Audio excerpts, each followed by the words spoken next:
கிழக்கு நியூஸ் நேயர்களுக்கு வணக்கம். நான் பத்ரி சேஷாத்ரி. பல்வேறு மாநில அரசுகள்லாம் பணத்தை அள்ளித்தரக்கூடிய பல்வேறு திட்டங்களை பற்றி தொடர்ந்து செஞ்சுக்கிட்டு இருக்காங்க. உதாரணத்துக்கு சென்ற திமுக அரசு மாதந்தோறும் 1000 ரூபாய் பெண்களுக்கு தருவேன் அப்படின்னு ஆரம்பித்து வச்சது. அதன் பிறகு அதை பல்வேறு மாநில அரசுகள் அதை கையில் எடுத்தாங்க. அந்த விதத்தில் தமிழகம் முன்னோடி அப்படின்னு சொல்லலாம். கர்நாடகத்தில், மேற்கு வங்கத்தில் ஒரு ஸ்கீம் ஒன்று திரிணாமுல் காங்கிரஸ் கீழே இருந்தது. அதுக்கு லக்ஷ்மி பண்டார் ஸ்கீம். இதில் என்ன பண்ணாங்கன்னா, லக்ஷ்மீர் பண்டார் ஸ்கீமில் பொது பிரிவை சேர்ந்தவர்களுக்கு எல்லாருக்கும் மாதம் 1500 ரூபாய், ஷெட்யூல்டு காஸ்ட் பழங்குடியினருக்கு மாதம் 1700 ரூபாய் அப்படின்னு கொடுத்துக்கிட்டு இருந்திருக்காங்க. இப்போ புதிதாக வரக்கூடிய அரசு, பாரதிய ஜனதா கட்சி அரசு, சுவேந்து அதிகாரி சீஃப் மினிஸ்டர், அவங்க என்ன பண்ணியிருக்காங்க, இதை நாங்கள் க்ளீனப் பண்ணி, ஏன்னா இதில் சம்பந்தமே இல்லாதவங்களுக்கெல்லாம் இந்த பணம் போயிட்டுருக்கு அப்படின்னு சொல்லிட்டு இதை நாங்கள் க்ளீனப் பண்ணிவிட்டு பணத்தை உயர்த்தி தருகிறோம், 3000 ரூபாயா தருகிறோம் அப்படின்ட்டு. இதுக்கான பணம் எங்கேருந்து வரப்போகுது அப்படிங்கிறது வேற விஷயம். ஸோ இப்போ அவங்க என்ன பண்ணியிருக்காங்க, கடந்த 20 நாள் 25 நாள் ஆயிருக்கு இந்த ஆட்சி அரசு பதவியேற்று, சுமார் 20 நாள் ஆயிருக்கு அப்படின்னு வச்சுப்போம். அவங்க கம்ப்ளீட்டாக நாங்கள் லிஸ்ட் எடுத்து பார்த்தோம். அந்த லிஸ்ட்டில் கிட்டத்தட்ட 30 லட்சம் பேர் இன்எலிஜிபிள், இதற்கு தகுதியே இல்லாதவர்கள் அப்படின்னு அவங்க கண்டறிஞ்சிருக்காங்க. அதில் யாருன்னா, அதில் பல ஆண்கள் அடக்கம். இந்த பணமே பெண்களுக்காக கொடுக்கக்கூடியது. சில ஆண்களுக்கும் பணம் போயிட்டு இருந்திருக்கு. ஒன்று. இரண்டாவது, சிட்டிசன்ஷிப் பிரச்சனை அந்த மாநிலத்தில் அதிகம். அதில் ஓட்டர் ரோல்ஸ்லேருந்து நீக்கப்பட்ட பலருடைய பெயர்கள் இருக்கு. இப்போ அவங்க சொல்றது வங்கதேசத்தை சேர்ந்தவர்கள், பங்களாதேஷ் மக்கள், நான் இண்டியன்ஸ் அப்படி சொல்றாங்க, அவங்க இருக்காங்க.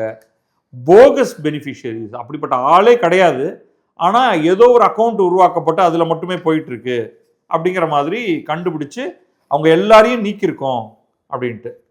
இப்போ இதை புது ஸ்கீமாக கொண்டு இதில் தான் தலா 3000 ரூபாய் தரப்போகிறாங்க.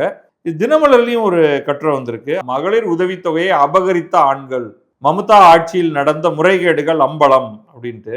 அதில் இந்த உதவித்தொகை நிறைய ஆண்களுக்கும் போயிட்டு இருந்திருக்கு. அதை அந்த திரிணாமுல் காங்கிரஸ் கட்சியை சேர்ந்த ஒருவரே அதை ஒப்புக்கொண்டிருக்கிறார் அப்படின்னு.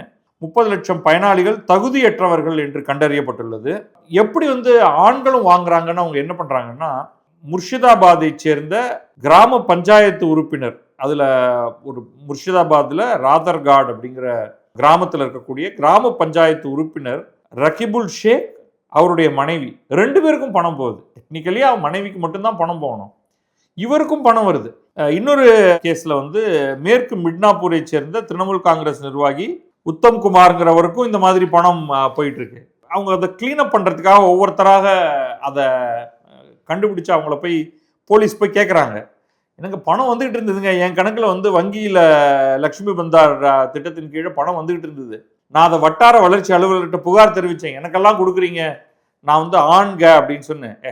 சும்மா இப்போ வேலையை பார்த்துட்டு போயா, பணம் தானே வருது, பணம் வந்தால் வரட்டும், அதை ஏன் வேண்டாம் என்று சொல்கிறீர்கள் அப்படின்னு அந்த கட்சியை சேர்ந்தவர்களே, மூத்த நிர்வாகிகளே சொன்னார்கள் அப்படின்னு சொல்லிட்டு அவர் இப்போ திடீர்னு மனம் திருந்திட்டார்.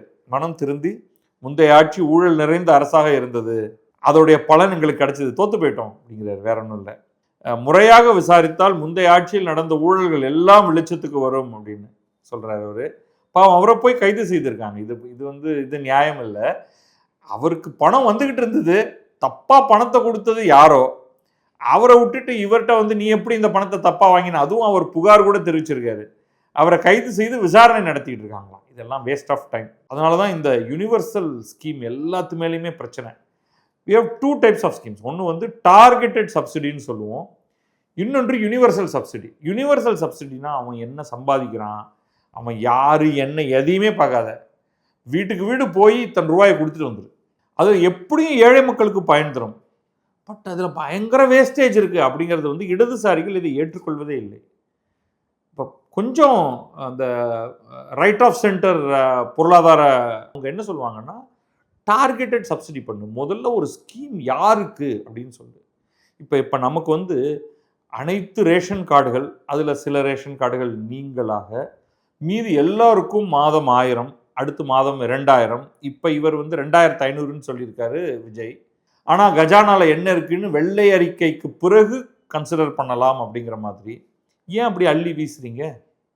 உண்மையிலேயே வறுமை கோட்டுக்கு கீழ், வறுமை கோடுங்கிறதுக்கோட டெஃபினிஷன் ரொம்ப தெளிவாக இருக்கு. வறுமை கோட்டுக்கு கீழ் இருக்கக்கூடிய மக்களுக்கு 1000 2000 வேண்டாம், 5000 ரூபாயே கொடுங்க அப்படின்னு நான் சொல்றேன். It's worth it. என்ன வறுமை கோட்டுக்கு கீழே அப்படின்னா, ஒரு நபருடைய வருமானம், நீங்களே ஒரு டெஃபினிஷன் எடுத்துங்க, தப்பு கிடையாது.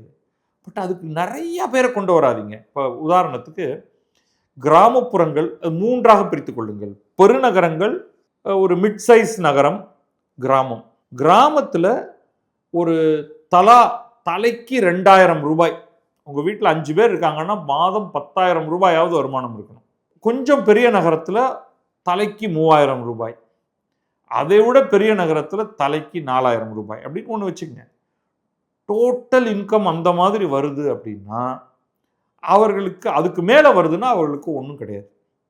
அதுக்கு கீழே வருதுன்னா தலைக்கு 750 ரூபா அப்படின்னு நான் கொடுக்குறேன். இப்போ உங்கள் வீட்டில் 2 பேர் இருக்காங்கன்னா 1500 ரூபா தரேன், 4 பேர் இருக்காங்கன்னா 3000 ரூபா தரேன். தாங்க, தந்துட்டு போங்க. ஏன்னா அடிப்படையாக உணவுக்கென்று இவ்வளவு வேணும். ஒரு இடத்துல தங்கணும்னா அதற்கு வாடகைக்கென்று இத்தனை வேணும்.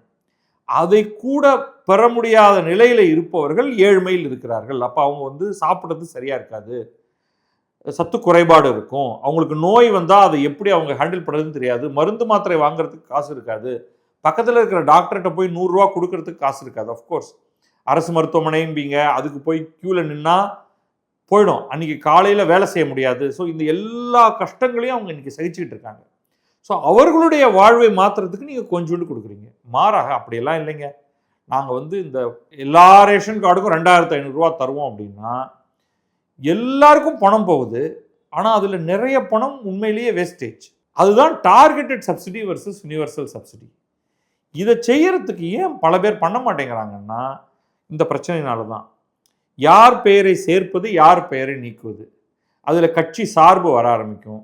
இவருக்கு கொடுத்தா அவருக்கு கொடுக்கணும் அப்படின்னு சொல்லுவீங்க. இப்போ நமக்கும் போட்டு விடப்பா. ஏன்னா யார் 2500 ரூபா, 2500 ரூபா ஒரு மாதத்துக்கு என்றால் ஒரு வருடத்துக்கு 30,000 ரூபாய்ங்க.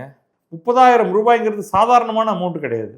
30,000 ரூபாய் உணவுக்கு பயன்படுத்தாமல் பலர் என்ன பண்ணுவாங்கன்னா, நான் என் வீட்டில் ஒரு ஃப்ரிட்ஜ் வாங்கிக்கிறேன் அப்படிம்பாங்க, ரைட், கொஞ்சம் பெரிய டிவி வாங்கிக்கிறேன் அப்படின்னு சொல்லுவாங்க. பட் அதுக்கெல்லாம் அரசு சப்சிடி தரணுமா அப்படிங்கிறத நீங்கள் யோசிக்கணும், ரைட். அதனால் இது யாருக்கு போகணுமோ அங்கே தான் போகணும். எனக்கு இங்கேயும் அதான், இங்கே கிட்டத்தட்ட 2 கோடி பேர் மேற்கு வங்கத்தில் இந்த புதிய அன்னபூர்ணா பண்டார் அப்படிங்கிற திட்டத்தை அவங்க ஆரம்பிக்க போகிறாங்க. நீ லக்ஷ்மி பேரில் வச்சியா திட்டத்துக்கு பேரை, நான் அன்னபூர்ணா பேரில் வைக்கிறேங்கிறது தான் பேர் மாற்றம். கூட ஒரு 1500 ரூபா இன்னும் கொஞ்சம் சேர்த்து கொடுக்க போகிறாங்க. இது எல்லாமே பட்ஜெட்டில் துண்டாக விழப்போகிறது.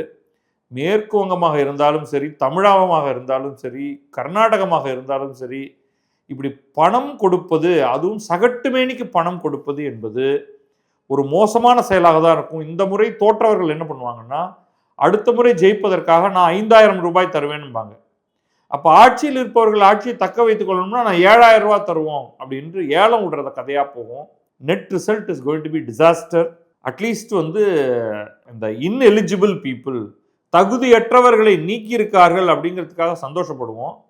பட் ஓவரால் எனக்கு இந்த ஸ்கீம்ஸ் எதுவுமே பிடிக்கல அப்படிங்கிறதையும், அது பொருளாதார ரீதியில் மோசமானது அப்படிங்கிறதையும் பதிவு பண்ணுறேன். திட்டுறவங்க திட்டிங்க, பரவாயில்ல. நன்றி, வணக்கம். நான் பத்ரி சேஷாத்ரி. இது கிழக்கு நியூஸ்.